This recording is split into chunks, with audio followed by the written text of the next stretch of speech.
We will go ahead and begin the presentation.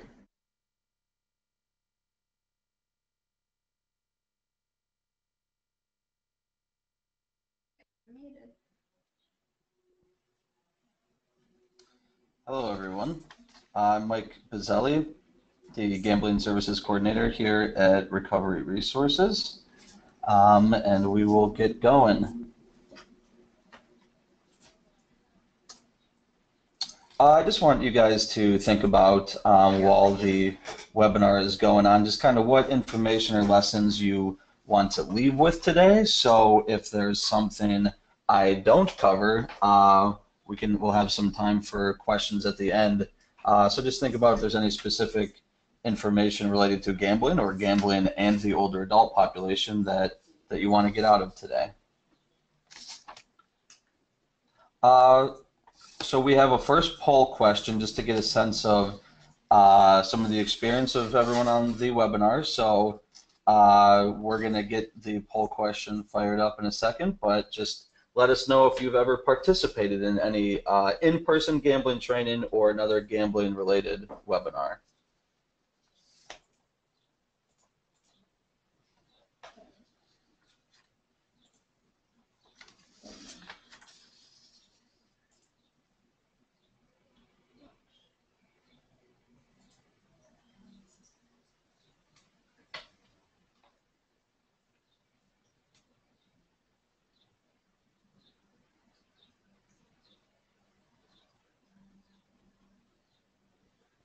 You have to wait? Is it usually?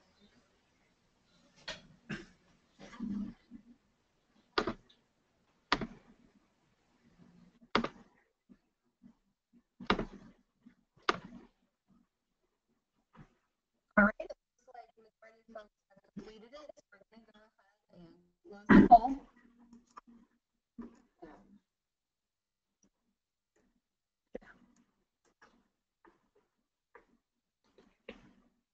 You can. Just a moment. You can.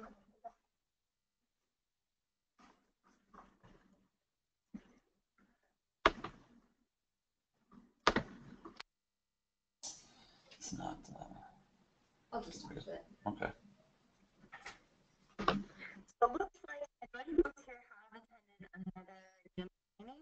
There are some new folks on the webinar, so everyone will be able to learn here. Sounds great. So most folks have been in a gambling training before, but for those who haven't, this is fine because we're going to do a pretty good amount of just what gambling disorder is, what problem gambling looks like, and then we'll get into our specific population and how gambling and problem gambling affects the older adult. Able to move. So gambling in today's culture, gambling is no longer compartmentalized, so we don't have to go too far back into history to when you could only gamble in certain parts of the country, only certain types of people gambled, and they typically gambled, on holidays or vacations. But this isn't the case. Pretty much everybody gambles nowadays, and we can gamble anytime, anywhere. That's due to what I typically refer to as the 3 A's. So we have an increase, and we've had a very rapid increase in gambling availability, gambling accessibility, and gambling acceptability over recent years. So as of today, Ohio has 11 legal gambling venues, casinos, and racetracks with slot machines, so what we call racinos. We've also had a popularity and normalization of illegal forms of gambling, such as things like sports betting. So there's a lot of availability in Ohio today. There's also nationally the accessibility of gambling is very high. 48 states have some form of legalized gambling, so we've got a big expansion going on right now. But then also technology, so the availability and accessibility to gamble, not only on your computers, but also just think about like smartphones. It's very hands-on. It's really literally and figuratively at your fingertips. And then the acceptability of gambling has risen. So you have religious groups, things like church bingo, festivals have poker and other types of raffles, charities and fundraisers, education, things like 50/50 raffles at sporting events or other club events in schools. So again, very normalized in our culture today. Real quick overview of some numbers. We spend about $120 billion a year on legalized gambling. That number can easily be tripled with a pretty solid estimation of what we spend on illegal gambling as well. About 70% of Americans gamble on a yearly basis, and another 15% gamble on a weekly basis. When it comes to problem gambling, there's about 6 to 8 million disordered gamblers or gambling addicts throughout the country, and another 12 to 15 million problem gamblers. So these are individuals who are having problems. They are having life consequences due to their gambling. They just haven't met that threshold for addiction yet. So, we're looking at a little over 20 million people who are being pretty drastically affected by gambling problems. And among those with gambling problems, 75% have had problems with alcohol, 38% have had problems with drugs. So there's a high co-occurrence or comorbidity with alcohol and drugs. And then 20% have attempted or committed suicide. It's the highest suicide rate of any addiction, so something that we try to focus on. And then a very small percent of these individuals actually decide to seek treatment, which makes education prevention all the more important. Just a little quick image here. This is Ohio casino availability in 1980. So you had to go over 400 miles to Atlantic City or over 2,000 miles to Las Vegas. So nothing too close. But then 7 years ago, much shorter, casinos were in Erie, West Virginia, Pittsburgh, Detroit. So a lot closer. Then when casinos came to Ohio in 2012, we have 4 casinos now and 7 of those racinos that I talked about. So we have 11 casino-style venues in the state. The casinos have machines and tables where the racinos have racetracks and machines. So a lot of casino availability now. Here's just some numbers. This is from the Ohio Casino Control Commission. This is Jack Casino Cleveland revenue for 2016. So you can see about $212 million. And then those statewide totals for the 4 casinos, it's about $812 million. So a lot of money. And why this is important, I think, is because there hasn't been as much gambling tourism to the state as was previously thought. So why this is important is this is Ohioans losing this money, not individuals from out of state. So a lot of money being spent in those four casinos. So what is gambling? I think it's important to remember that before we get into too much more, that for a problem gambler, gambling has absolutely nothing to do with money. So where social gamblers may gamble to win money, a problem gambler doesn't gamble to win money. They're gambling for other needs. A quote from a disordered gambler: "Money becomes completely immaterial. Winning only means you get to play for longer, because no matter what, if you win or lose, when you're done playing, you come way down." So this individual was talking about a lot of the depression that they feel, and no matter if they win or lose, once they walk out of the venue, they just come way down. So that gets them to have to go back in. So people gamble for all different sorts of reasons, whether it's an action or a thrill, an escape, maybe it's acceptance, many reasons, and we'll talk more about what those are, especially for the older adult, a little later on. So two different definitions of gambling. Gambling is risking something of value on an event that is determined mostly by chance, or risking something of value in the hopes of obtaining something of greater value. I like to use both of these. I like them because they both mention risk and they both mention value. So you're risking something of value. So again, it's not just money. It could be anything of value to you. But they also both mention chance, or the second one kind of hope. But so there's always risk and there's always chance involved. Some reasons why people gamble. Again, some people gamble for that excitement, that thrill, that adrenaline.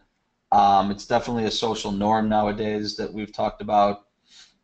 Some people gamble for boredom, to pass time, to win money, or maybe even to earn money. So using gambling as income, which can be very problematic. Escaping problems, feeling important or a big shot. Definitely entertainment, TV, movies portrays gambling as very well, risky, but it has a sex appeal to it. It's a big shot. These people are typically dressed a certain way, look a certain way. So there's a persona, a bravado that follows gambling as well. Types of gambling activities. So pretty much anything. Sometimes there's people think about gambling as just going to a racetrack or going to a casino, but it's definitely much more than that. Lotteries, bingos, sporting events, fantasy gaming nowadays. Then you have your card and table games, your dice games, internet gambling. Internet cafes are these kind of pop-up venues with slot machines that you'll see in certain neighborhoods. Horse and dog racing, something like Publishers Clearinghouse, another gambling type that might affect the older adult. So problem gambling. Gambling is a problem when it disrupts or damages your mental or physical health, your work, school, or other activities, damages to your relationship, clearly damages to your finances, but then also damages to your reputation. One thing that we try to harp on is that frequency or amount is not necessarily a determination of a problem. So how much you wager or how often you gamble doesn't necessarily mean that you have a problem with gambling. In treatment or in an assessment, frequency and amount spent are certainly going to be discussed and certainly can be flags of severity of a problem, but a problem is determined by having life consequences to these areas that you see on the slide. Some warning signs that you might see in another person, or even in yourself maybe. Spending more time or money than you planned on spending. Hiding bills, pawning or selling personal items, lying or trying to hide your involvement in gambling, so how often you go, how much you spend, but also maybe just simply were you gambling or not, trying to hide that you were off gambling. Exaggerating wins and understating losses. Not able to stop thinking or talking about gambling, so if there's a preoccupation. Replacing family, friends, and old hobbies. Distressed, depressed, or agitation when asked about gambling. Here's some predictors of a future problem with gambling. An early big win is usually considered one of the biggest predictors, so if someone wins a significant amount of money for themselves early in their gambling career, is very, very strong. There's a strong correlation with an early big win and a future problem with gambling. Your gambling type, so EGM stands for electronic gaming machines. It's thought that these electronic gaming machines may be a little more problematic than a table game because they move faster and you can kind of get lost in them. And we'll definitely talk about that when we touch on our population for today. Availability of opportunities, so the location. If you have a family history of addiction, or also a family or community or cultural acceptance or attitudes towards gambling.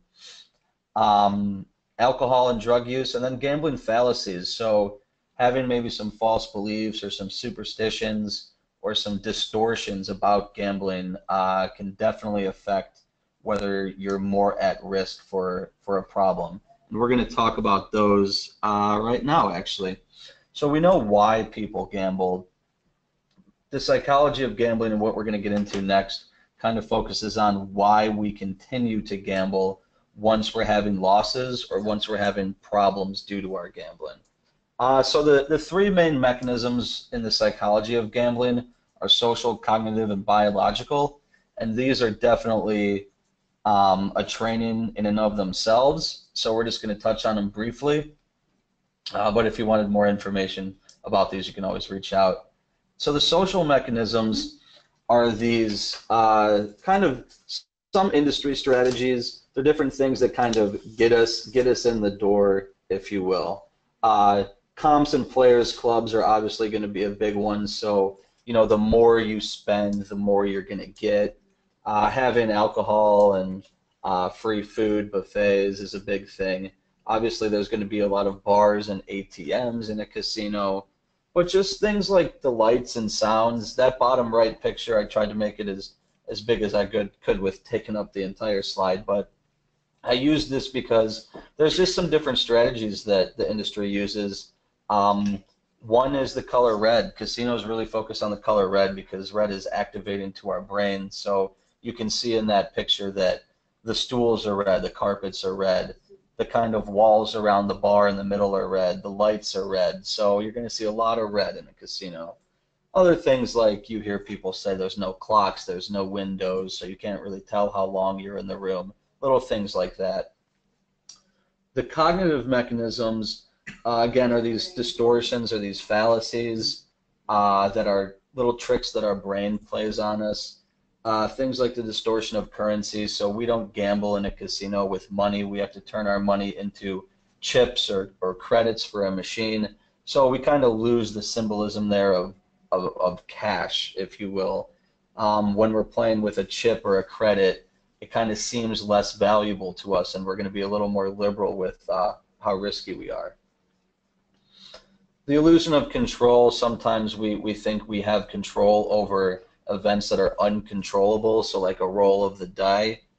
And then a near miss. So a near miss is just what it sounds like. It's when we almost win. So a lot of times this happens in slot machines. You might see like a strawberry, strawberry, banana, and the third strawberry is right below that banana. So it makes it seem like we almost won. So that can be a really strong drive to continue to play. And then the biological mechanisms. So this is where the addiction comes into play. So even though we're not putting something in our body, ingesting or injecting something in our body, the chemistry of our brain is changed in gambling, just like with an alcohol or another drug.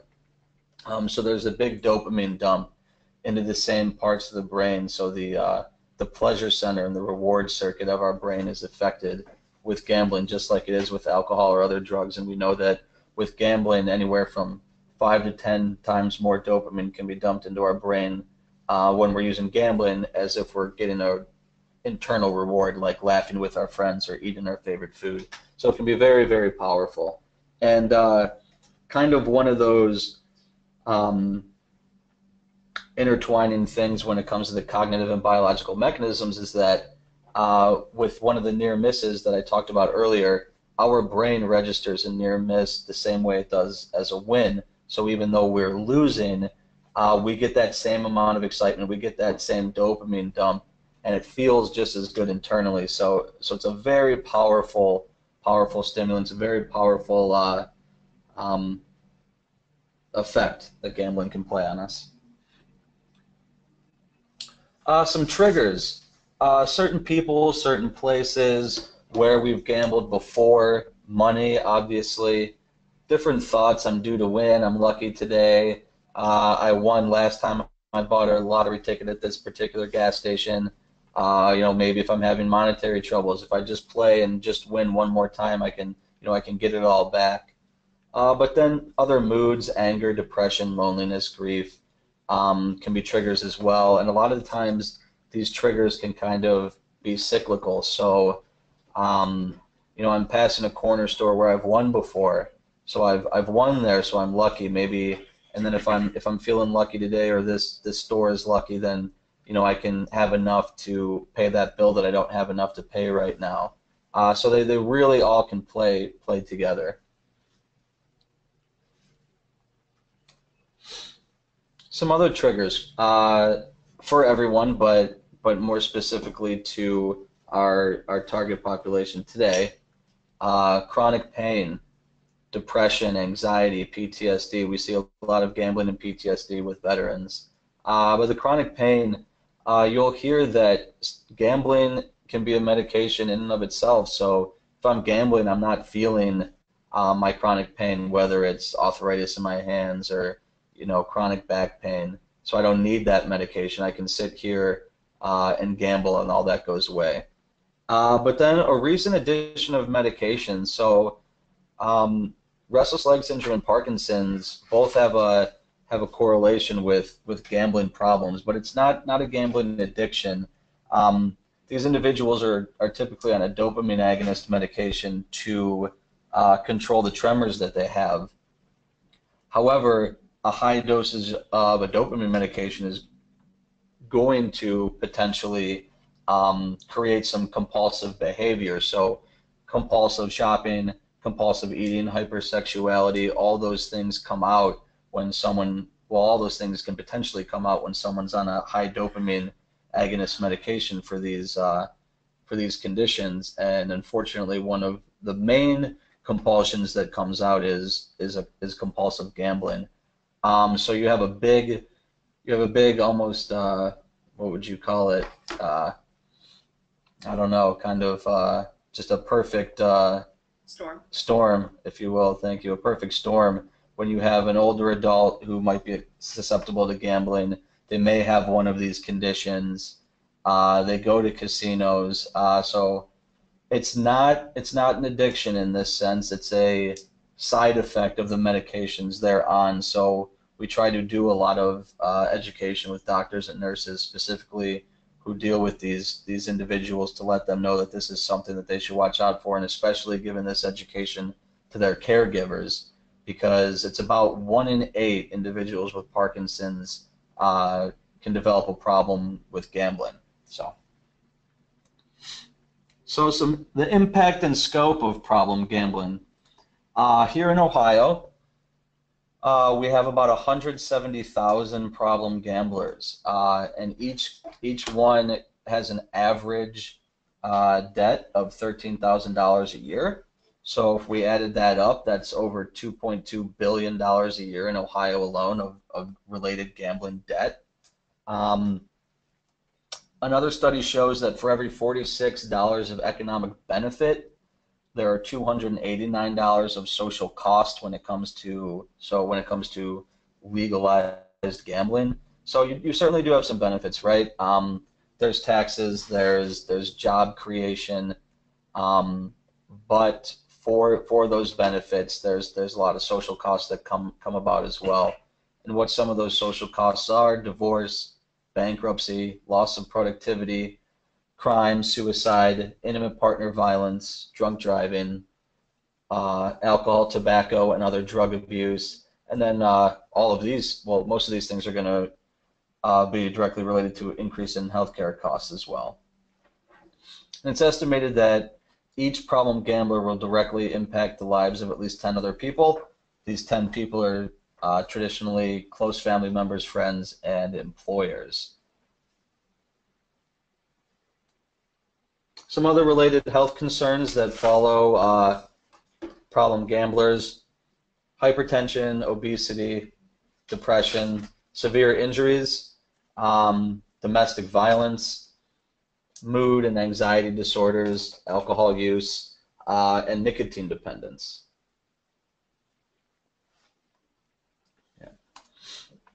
So getting into our population for the day, so gambling and the older adult, we're going to launch poll question 2.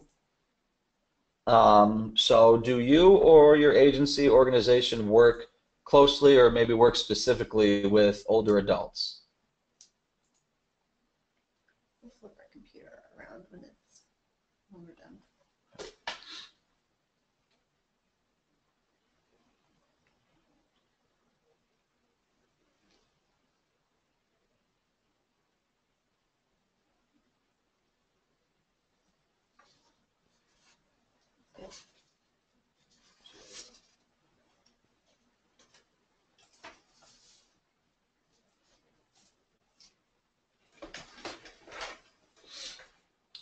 All right, looks like the majority, over 70% of people on the webinar do work closely, or their agency works closely with older adults. So that's great that we're going to be able to get some of this information out.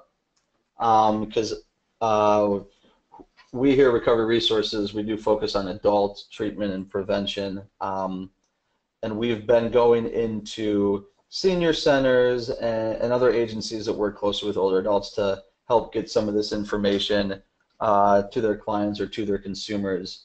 So it is good that we have a large number of people on the webinar as well that are in that arena. So seniors are the fastest growing group of gamblers. Interesting little fact, at senior centers, the highest attended on-site activity is bingo, and the highest attended off-site activity are casino trips. So these are definitely things that our seniors are involved in. There's definitely socialization, and that's something we'll talk about more. The National Gambling Impact Study Commission found that American seniors who recently gambled and recently was within a couple months jumped from 20% in 1974 to 50% in 1998. So a 30% increase in seniors who had recently gambled due to mostly increase of slot machines and lotteries, heavy marketing to the age group, and cheap or even free trips to casinos offered by senior centers, retirement facilities, and churches. So why does this group gamble? When I do other trainings talking about gambling generally, and we get to different age groups like 18 to 24, seniors, or different populations like minorities, when it comes up, why do seniors or why do the older adult gamble? People typically have just a pretty simplistic answer of boredom, and I think that may be one reason, but there's a lot more, I believe, that goes into it than just being bored. There's certainly social interaction, potentially emotional escape, or pain escape that I mentioned earlier, excitement, feelings of independence, boosting self-esteem. But then there's also, right, there's going to be potentially monetary winning episodes as well. Older adults are considered at risk due to some other factors that are unique to their population, like loneliness, possibly isolation, physical or mental illness.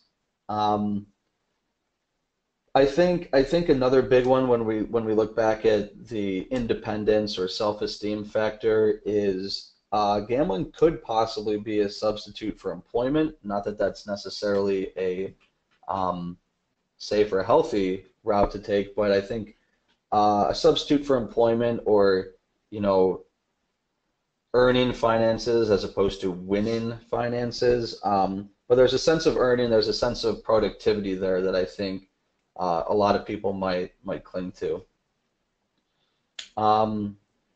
In this study, the most likely reported motivations to gamble were relaxation, boredom, passing time, and simply getting away for the day. A 2006 study showed of 23% of citizens over 55, 23% of citizens over 55 had some level of gambling problem.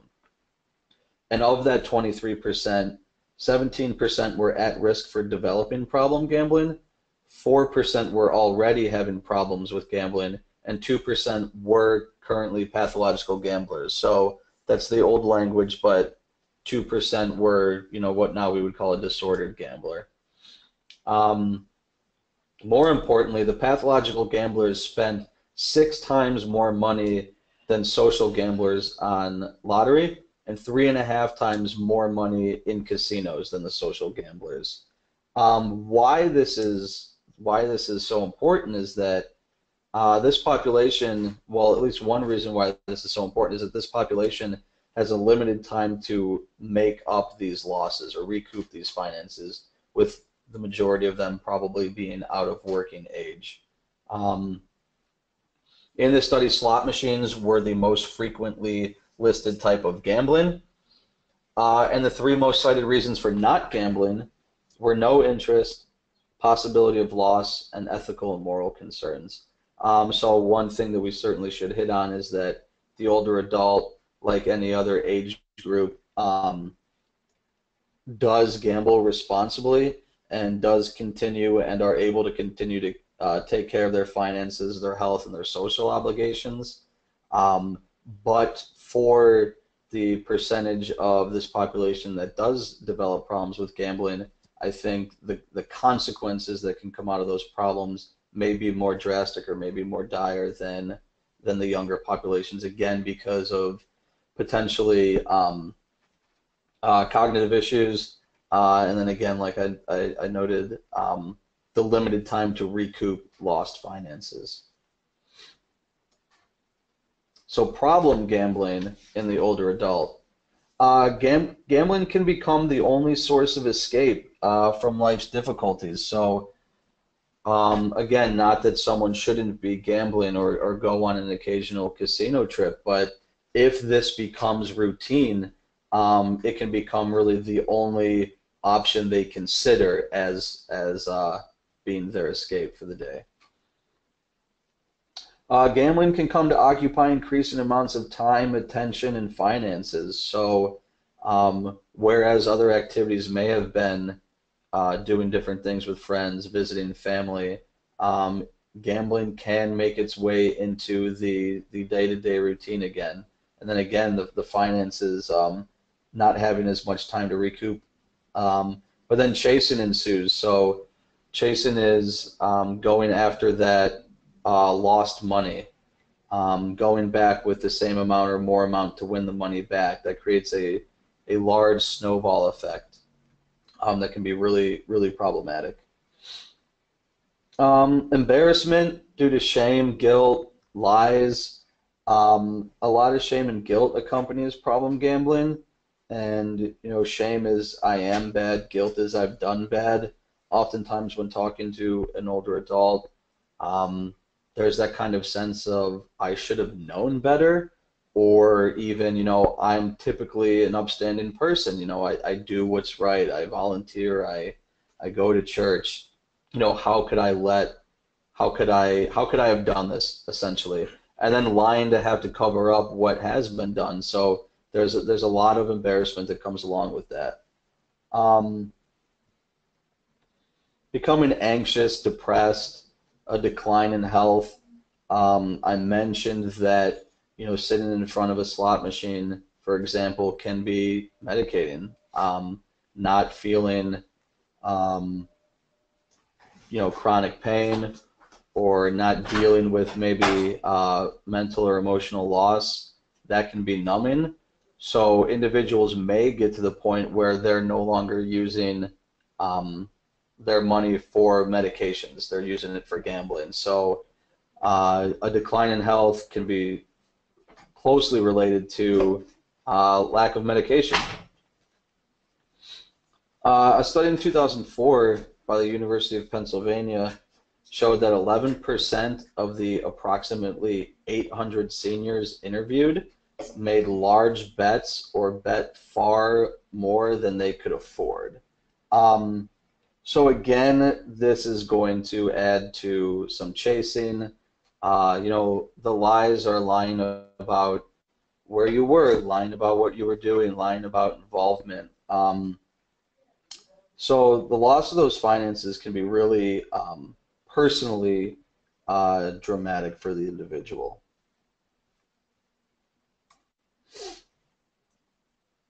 And again, a little bit just more about the vulnerability. Older adults are also often facing these life transitions. So what are those? Maybe death of a loved one, loss of friends, end of a fulfilling career, or isolation from family and friends. So again, that loss of career could be made up by gambling and feeling a sense of productivity, feeling a sense of getting out there every day. Older adults don't have the sufficient working years to make up their financial losses should they gamble away treatment money or money that they need for the medications, for groceries, etc. Older adults may not truly understand addiction and thus are less likely to identify a gambling problem within themselves or others. I think this is a really big thing. Not being able to identify the warning signs in their friends, not being able to identify them in themselves, maybe not really understanding. I mean, we have a hard time getting other professionals to understand that gambling is a true addiction now. So getting a layperson or someone who's heavily involved in gambling and uses it for recreation, getting them to understand that it could become a full-blown addiction similar to alcohol or drugs is a big barrier. Older adults often hide their gambling from others and rarely would seek out help from mental health or physical health professionals due to the stigma attached, and there is a lot of stigma attached to gambling, but for the older adult population, there's a lot of stigma attached to help seeking, especially for something like a mental or emotional concern, like a mental health or addiction. So there's a lot of stigma attached to that age group and that population for help seeking. That can be a very, very big barrier. And older adults have a higher risk of having cognitive impairment, which may impact their ability to make sound judgments when it comes to gambling, when it comes to what to do for the day. Catering in casinos can be, I think, really powerful for any individual, but also for an older adult who has potentially lost someone, and then even more so for an older adult with cognitive impairment. There's a lot of chatting, knowing their name, knowing their birthday, becoming almost familial. I think that can be a really powerful factor to keep the older adult coming back for more.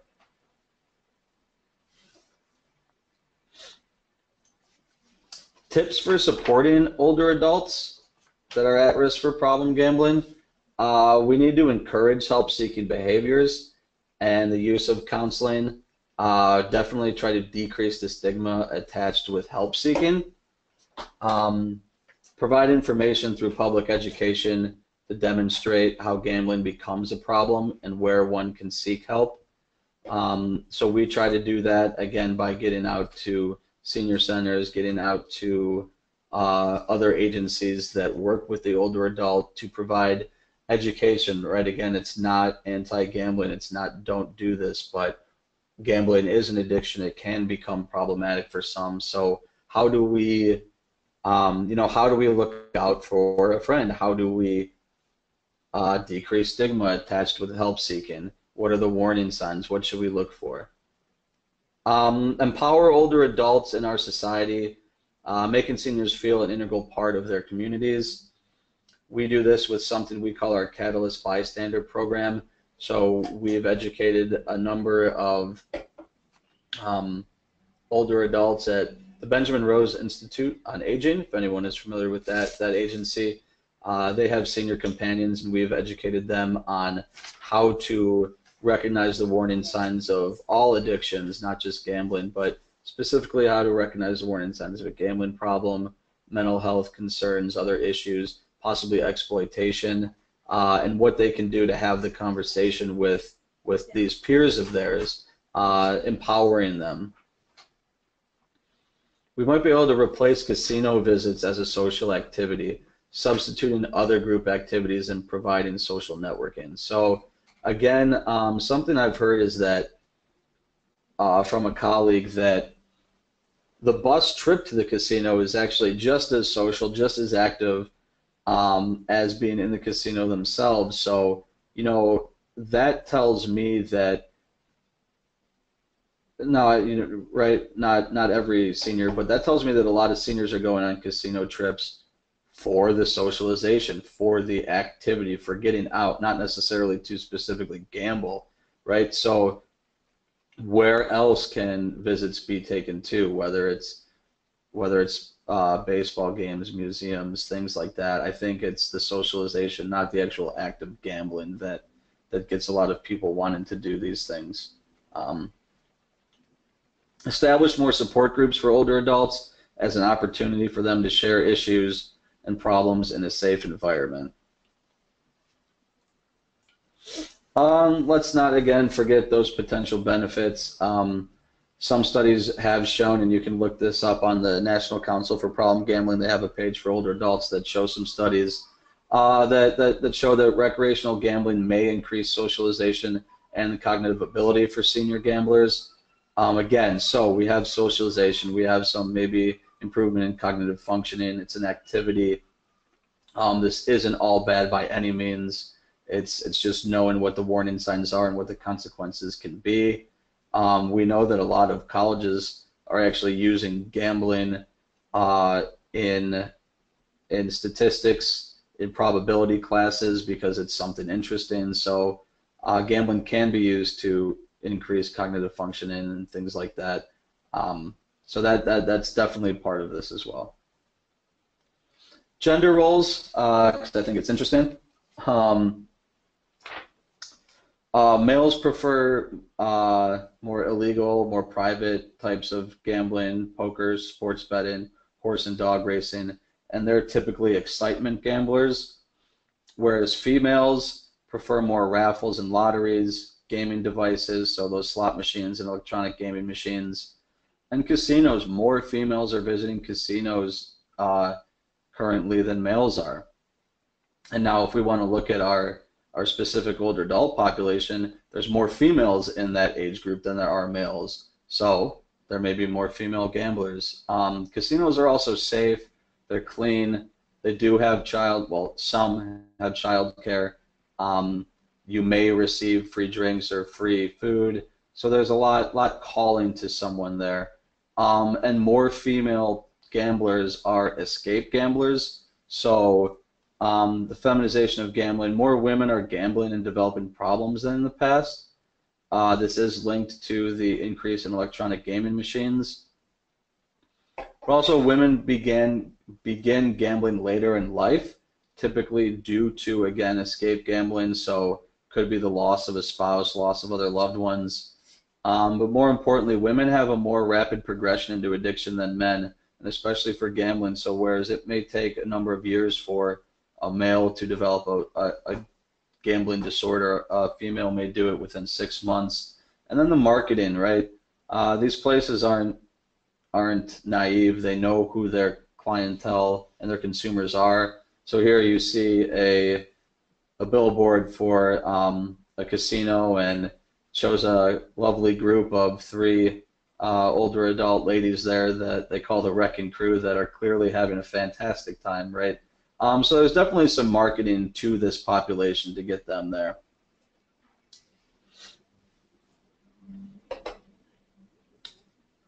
Conclusion. How can we have the conversation?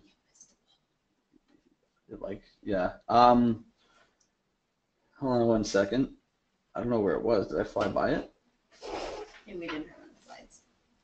No, it's there. It's 2 up. It's near the end. Okay. Sorry about that, everyone. Having the conversation. So, Problem Gambling Awareness Month, that's a campaign through the National Council on Problem Gambling, but a lot of people have kind of adopted it as the slogan as opposed to just for Problem Gambling Awareness Month, which is March. So how do we have the conversation about problem gambling? I think when talking to older adults, it's not anti-gambling. It's don't do this, don't do that. It's what don't they know? What messages will stick? And certainly debunking myths and promoting truths and facts about gambling, about casinos, about maybe even things like odds, things like that. I always look at having the conversation as it is a public health concern. It affects a large number of people. It affects all aspects of health. It affects our physical, our social, and our mental health. And it affects all aspects of our life. It affects our family members. It affects our work. It affects our finances, and certainly our reputation. Gambling disorder does not discriminate. So any person, rich, poor, any race, any ethnicity, any age group. Problems can develop from any form as well. So it's not just these, casino card players that have problems with gambling. People have problems with lottery and scratch-offs. People have problems with bingo and sports betting. So any form can develop into a problem. It's also preventable, it's identifiable, and it's treatable. There is help available, and we're going to talk about that right after this next poll question. So poll question 3, have you ever seen or heard of any gambling-related programming for older adults?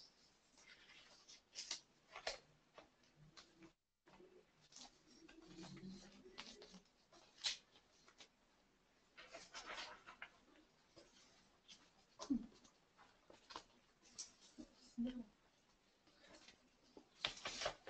Most said no? So hard. So far, well, that's kind of what I thought, right? So most people said no. So there are some out there. There's two very good programs out of the Massachusetts Council on Compulsive Gambling. One is called Making the Most of Your Leisure Time, and another one is called Healthy Aging, You and Your Money.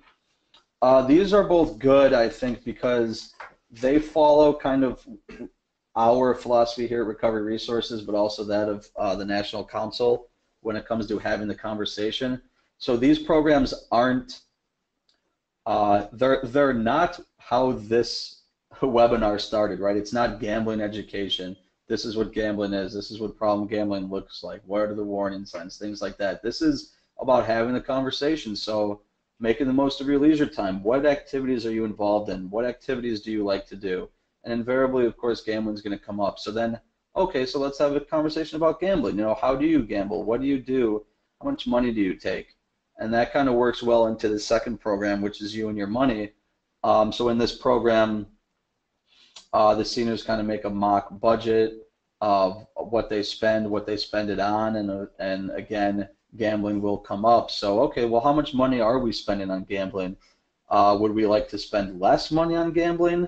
And then you can talk about, what are some warning signs, or how do we gamble responsibly if we choose to do so. And then again, a third program, the Catalyst Bystander program that Recovery Resources does, again, talks about we educate peers, so we educate other older adults to be able to talk to other older adults about the warning signs of addiction and what it looks like. So there's 3 good programs there that reach out if you want more information on those. So if we do decide to gamble, how do we do so responsibly? This isn't, I don't think, specific to the older adult. This is just what we would say to any age group or any specific group we were talking to. But treat the money you lose as the cost of the entertainment. Treat winnings as a bonus. Plan ahead, so set a dollar limit or set a time limit and stick to it. Be prepared to lose, because the odds are that you will. Make it a rule to not gamble on credit, so try not to bring credit cards, debit cards, or borrow money from others. Create balance in your life, so this would be a big one for the older adult. So gambling should not, take over, right? Gambling should not interfere with or substitute with friends, family, the other worthwhile activities we like to do. Don't chase lost money. Don't gamble as a way to cope. So again, for the older adult, don't gamble as a way to cope with emotional, physical, or maybe mental concerns. There is help. So we do know of programming when it comes to gambling with older adults. Recovery Resources, we have individual, group, and family counseling. All of our counseling for the gambler and their loved ones is completely free of charge. So definitely pass on that information and take advantage of that information if it is needed. And then we also have a Cuyahoga Problem Gambling Coalition that's been going on for 3 years. We do a lot of work in the community to raise awareness of problem gambling. And one of our biggest events is our annual Problem Gambling Symposium. So we have our 3rd one coming up at the end of this month. It's Friday, June 30th.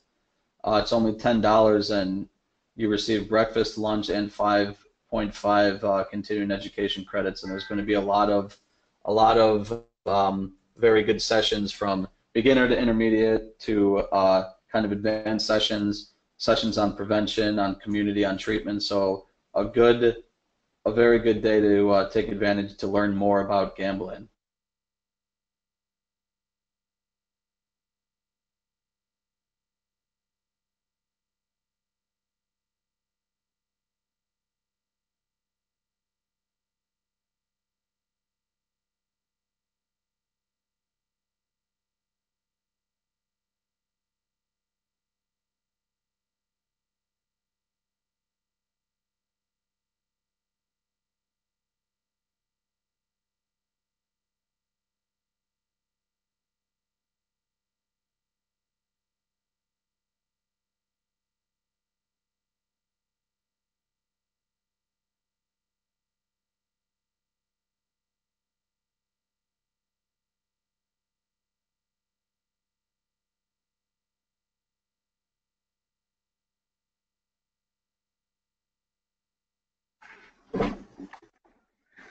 Thank you for participating. To receive CEUs, you will need to complete a post-test and evaluation. The link to these will be sent 1 hour after the training. Once you complete the post-test and evaluation, your certificate will be sent in 5 business days. Again, please visit our website for further training opportunities and complete the evaluation to receive CEUs. If you have any questions, please contact me at ahartman@recres.org.